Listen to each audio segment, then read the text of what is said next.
2022년 1월 16일 빛과 소금 주님의 교회 주일 예배 드리겠습니다.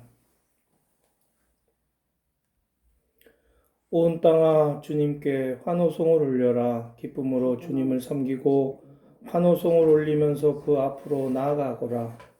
너희는 주님이 하나님이심을 알아라. 그가 우리를 지으셨으니 우리는 그의 것이요 그의 백성이요 그가 가르치는 양이다.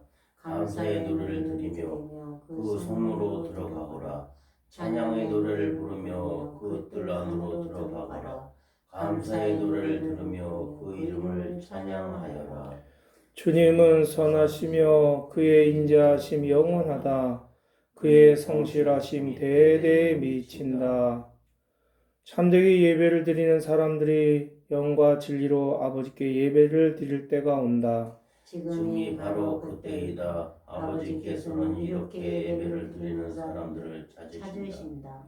하나님은 영이시다. 하나님께 예배를 드리는 사람은 영과 진리로 예배를 드려야 한다. 찬송가 3장 성부, 성자와 성령 하나님께 영광 드리겠습니다.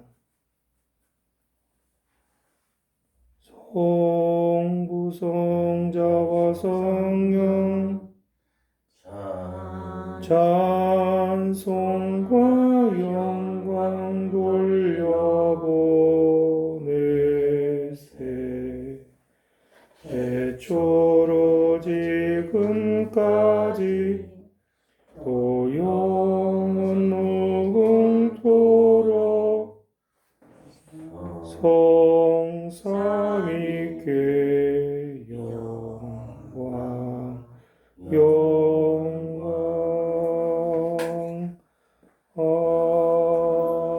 아멘. 로마서 3장 10절에서 18절로 참회 기도 드리겠습니다. 성경에 이렇게 기록되어 있습니다. 의인은 없다. 한 사람도 없다. 깨닫는 사람도 없고 하나님을 찾는 사람도 없다.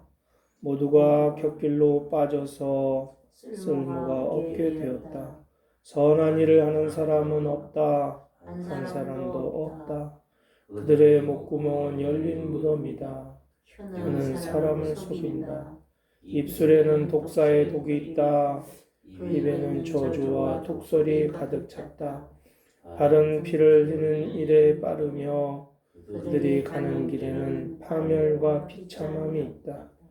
그들은 평화의 길을 알지 못한다. 그들의 눈에는 하나님을 두려워하는 빛이 없다. 시편 25편입니다. 주님, 내 영혼이 주님을 기다립니다.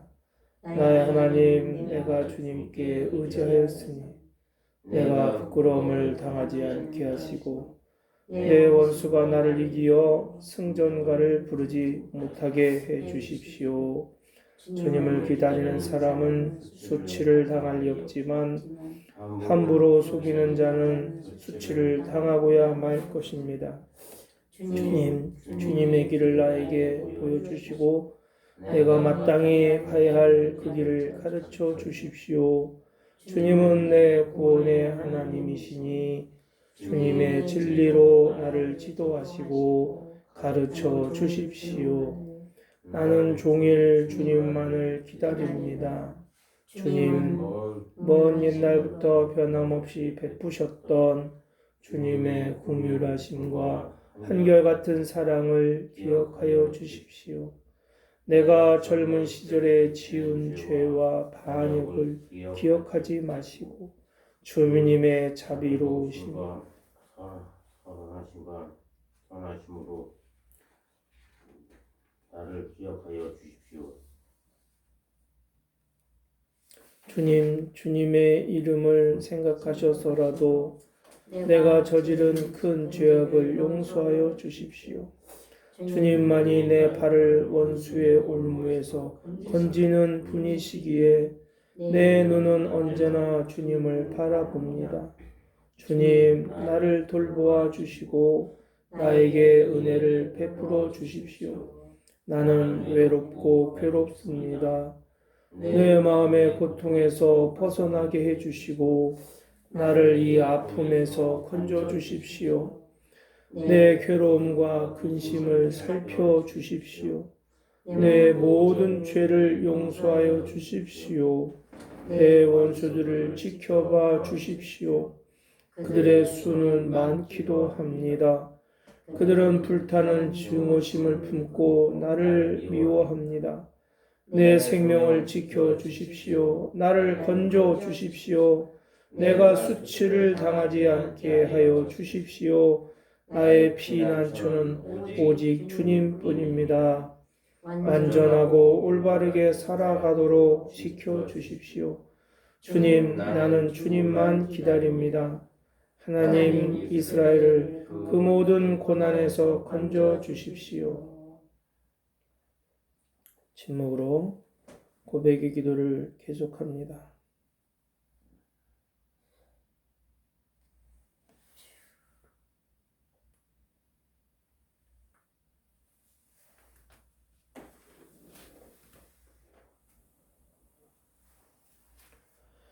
그리고 예수께서 그 여자에게 말씀하셨다. 내 죄가 용서받았다. 그러나 예수께서는 그 여자에게 말씀하셨다. 내 내 믿음이 너를 구원하였다. 평안히 가거라. 그러므로 그리스도 예수 안에 있는 사람들은 정죄를 받지 않습니다. 그것은 그리스도 예수 안에서 생명을 누리게 하는 성령의 법이 당신을 죄와 죽음의 법에서 해방하여 주었기 때문입니다. 아멘. 니케아 콘스탄티노플 신경으로 신앙 고백 드리겠습니다.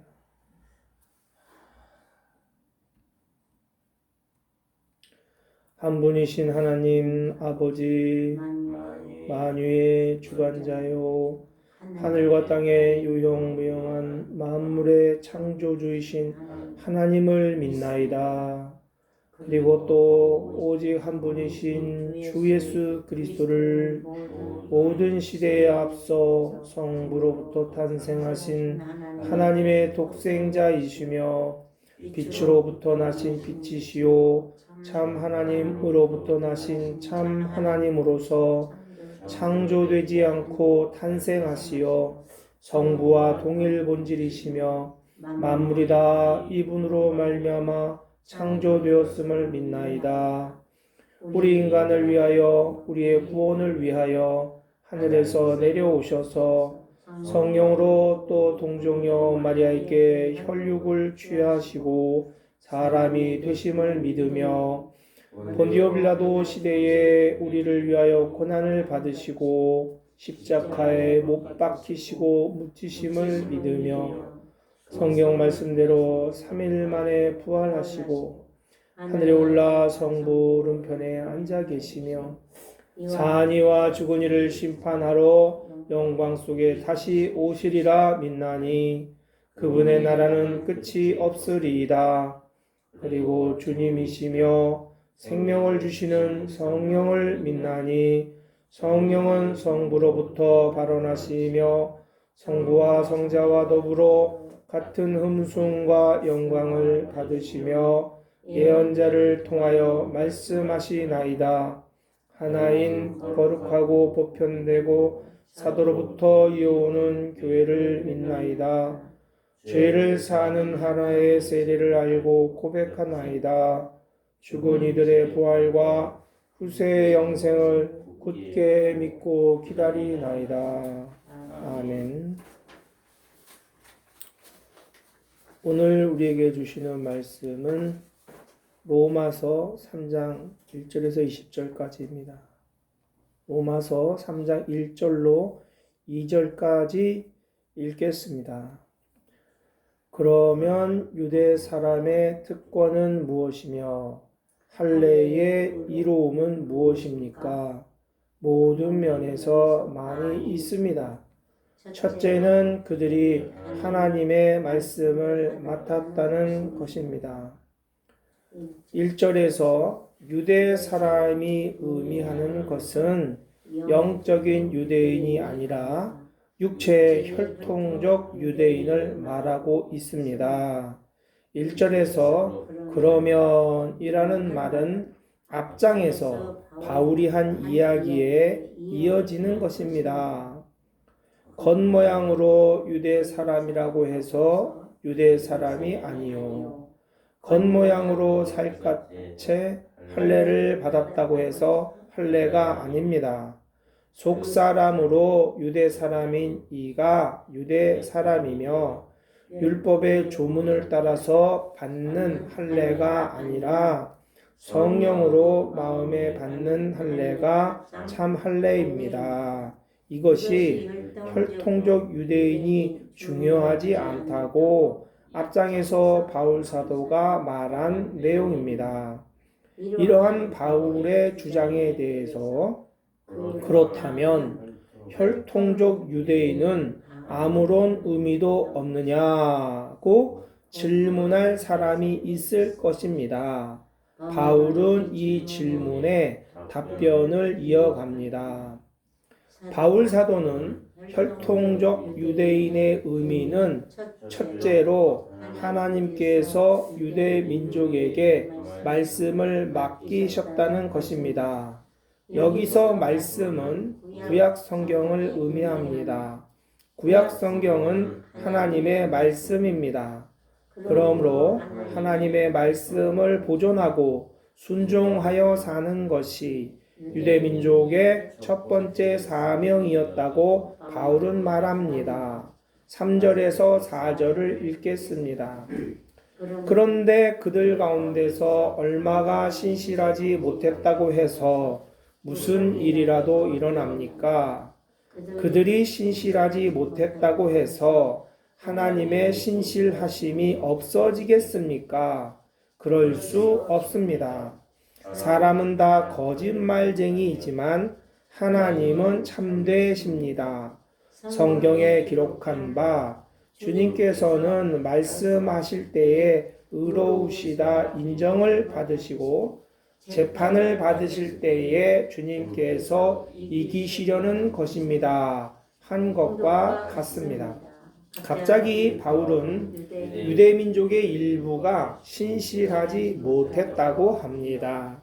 이것은 유대 민족이 하나님의 말씀을 맡았음에도 불구하고 유대 민족은 말씀을 보존만 했을 뿐 하나님과 하나님의 말씀을 믿지 못했고 그래서 하나님의 말씀대로 순종하지 못했다는 것입니다. 이렇게 유대인이 실패했다는 것입니다. 그렇다면 유대인을 선택하신 하나님 역시도 실패한 것일까요? 유대인을 당신의 말씀을 전달할 자로 선택하신 하나님에게는 책임이 없을까요? 라고 바울은 의심하는 자들을 대신해서 질문합니다.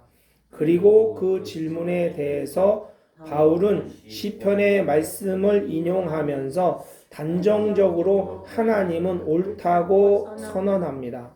본문 4절에서 인용한 말씀은 시편입니다. 주님께만, 오직 주님께만 나는 죄를 지었습니다. 주님의 눈앞에서 내가 악한 짓을 저질렀으니 주님의 판결은 옳으시며 주님의 심판은 정당합니다. 시편 51편 4절입니다. 시편의 저자는 자기 자신이 죄를 지었다는 것과 그것을 판결하시는 주님은 옳으시다. 하나님은 정당하다고 말합니다.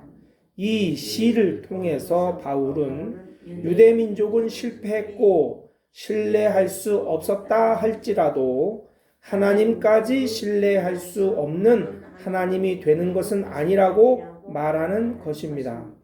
하나님은 결코 실패하지 않으시다는 것을 로마서를 통해서 바울은 증거하려 하는 것입니다. 로마서 3장 5절에서 6절을 읽겠습니다.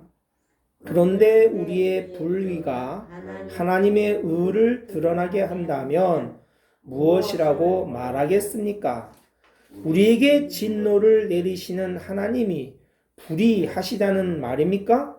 이것은 사람들이 말하는 방식으로 내가 말해본 것입니다. 절대로 그럴 수 없습니다. 만일 그렇다면 하나님께서 어떻게 세상을 심판하실 수 있겠습니까? 시편의 저자가 자신은 주께 죄를 지었고 주 앞에서 악을 행했다고 한 것을 바울은 깊이 생각합니다. 이 시의 저자는 하나님으로 인해서, 구체적으로는 하나님의 말씀으로 인해서 자신이 하나님 앞에서 죄인이라는 것을 발견한 것입니다. 그러므로 바울이 깨달은 것은 하나님의 의로운 빛 아래서 인간의 죄의 어둠이 더욱 어둠으로써 드러나서 결국 정죄를 받는다는 것입니다. 그런데 바울의 이러한 깨달음에 대해서 오히려 어리석게 생각하는 사람들이 있다고 바울은 비판합니다. 그 어리석은 생각은 이런 것입니다. 그들의 말을 들어보겠습니다. 바울이 말한 것이 사실이라면, 즉 하나님이 의로운 빛 아래서 인간의 죄의 어둠이 더욱 어둠으로써 정죄를 받는다고 한다면 하나님의 의의 빛 역시도 인간의 죄악의 어둠으로 인해서 더욱 찬란하게 되는 것이 아니냐? 어둠이 없다면 빛도 더 이상 빛이 아니지 않느냐? 그런데 어째서 빛, 하나님의 의, 빛이 어둠, 불의에 대하여 진노하고 심판하는 것인가? 이것이 본문 5절의 앞부분을 풀어서 쓴 것입니다. 이러한 질문에 대해서 바울은 악을 심판하는 하나님이 불의하다는 말이냐고 어리석은 자들에게 답변을 시작합니다. 6절에서 바울은 만약 하나님이 불의하다면 어떻게 심판자가 되실 수 있겠는가? 라고 반문합니다. 바울은 하나님께서 선하시다는 것은 의심할 수 없는 거룩하신 하나님의 변치 않는 속성이심을 바울은 선언합니다. 이 선언으로 어리석은 자의 입을 닫게 하는 것입니다. 7절에서 8절을 읽겠습니다. 다음과 같이 반박하는 사람도 있을 것입니다. 나의 거짓됨 때문에 하나님의 참되심이 더욱 분명하게 드러나서 하나님께 영광이 돌아간다면 왜 나도 역시 여전히 죄인으로 판정을 받습니까? 더욱이 좋은 일이 생기게 하기 위하여 악한 일을 하자 하고 말할 수 있겠습니까? 사실 어떤 사람들은 우리가 그런 말을 한다고 비방합니다. 그런 사람들은 심판을 받아야 마땅합니다. 어리석은 자들은 이제 이렇게 반박할 수도 있다고 바울은 말합니다. 하나님의 참되심과 신뢰성이 바로 인간의 거짓에 직면하여서 명백하게 된다면 인간의 거짓이 처벌받아야 하는가? 이것이 7절의 내용입니다. 풀어서 설명하면 하나님께서 불의하신지 의로우신지는 모르겠으나 나의 거짓으로 인해서 하나님의 참되심이 드러나서 하나님께서 영광을 받으셨다면 내게 상을 주지는 못할 망정 어째서 내가 죄인이 되어야 합니까? 그 반박자들의 주장은 좋은 일이 생기게 하기 위하여 악한 일을 하자고 말하는 것과 같다고 바울은 비판합니다. 이 비판으로 그들의 말은 도무지 말이 되지 않는 주장인 것을 바울은 보여줍니다. 그런데 이런 어리석은 이 말이 되지 않는 주장을 오히려 바울이 하고 있다고 바울을 공격하는 자들이 바울을 비난하고 있는 현실을 바울은 말합니다. 이것이 8절의 내용입니다. 바울을 공격하는 자들은 바울의 칭의론을 공격했습니다. 바울의 칭의론은 인간은 스스로 자신의 죄를 해결할 수 없기에 죄인이 하나님께 자신의 죄를 인정하고 자신은 이 죄의 문제를 해결할 수 없음을 고백하고 오직 십자가의 예수 그리스도의 대속의 공로를 믿고 의지하면 하나님은 그의 이 회심과 믿음을 보시고 그 죄인을 예수님의 대속으로서 의롭다고 인정하신다는 것입니다. 여기서 바울의 대적자들은 인간의 불의가 실증되는 바로 그곳에, 즉 죄가 있는 곳에서 구원을 이루는 하나님의 의, 즉 구원이 성취된다면 그 죄를 향한 하나님의 진노와 심판이 가능한가라고 바울을 공격하는 것입니다. 바울은 이러한 반대자들을 위해서 그리고 로마 교인들에게도 바울이 깨달은 구원의 복음을 전하기 위하여 로마서를 계속 이어가고 있습니다. 9절에서 20절까지 읽겠습니다. 그러면 무엇을 말해야 하겠습니까?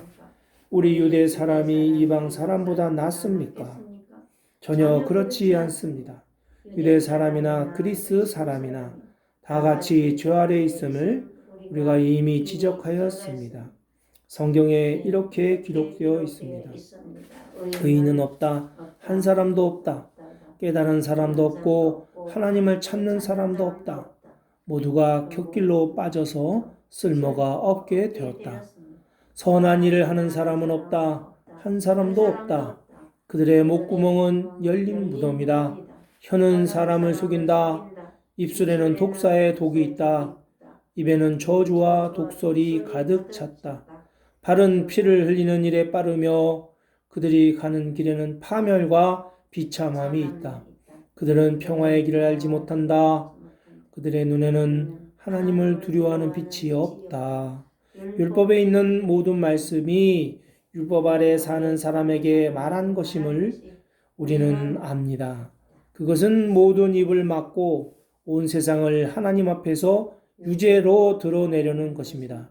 그러므로 율법의 행위로는 하나님 앞에서 의롭다고 인정받을 사람이 아무도 없습니다.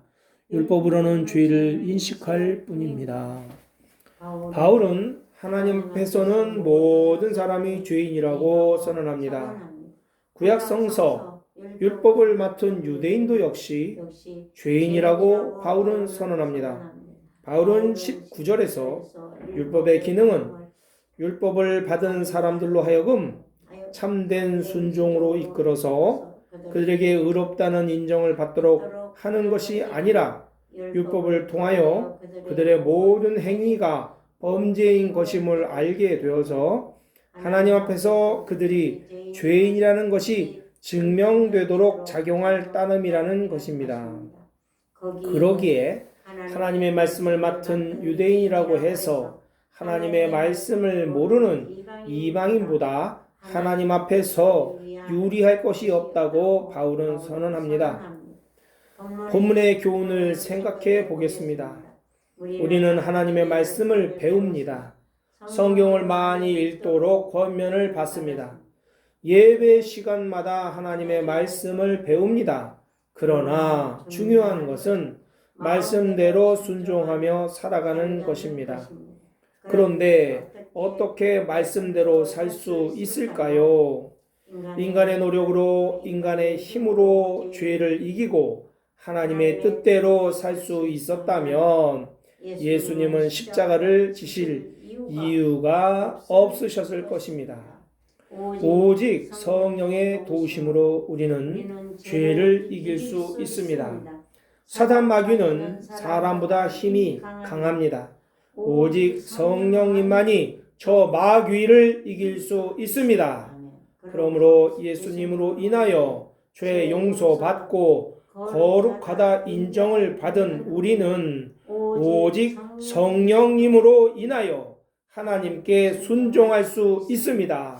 거룩한 생활을 할 수 있습니다. 사람이 지식으로 무엇이 선인지 악인지 안다고 해서 선한 사람이 되는 것이 아님을 우리는 잊지 말아야 할 것입니다. 그러기에 우리는 오늘도 예배를 드리면서 성삼위 하나님의 도우심을 성결케 하시는 은혜를 의지하는 것입니다. 기도합시다. 거룩하신 성삼위 하나님 앞에서 저희의 연약함을 고백합니다. 하나님의 십자가 구원은 놀라운 하나님의 지혜이며 비밀입니다. 측량할 수 없는 하나님의 은혜를 받은 저희들이 이 시간 간구드립니다. 저희에게 하나님의 말씀을 주신 것 감사합니다. 이제 저희가 원하는 것은 하나님 말씀대로 뜻하시는 대로 순종하여 살아가는 것이오니 은혜로우신 하나님, 저에게 하나님을 사랑하여 하나님의 뜻대로 살아갈 수 있도록 성령의 감화 감동과 충만하심을 구합니다. 예수님의 이름으로 기도합니다. 아멘. 찬송가 322장 세상의 헛된 신을 버리고 찬송하겠습니다.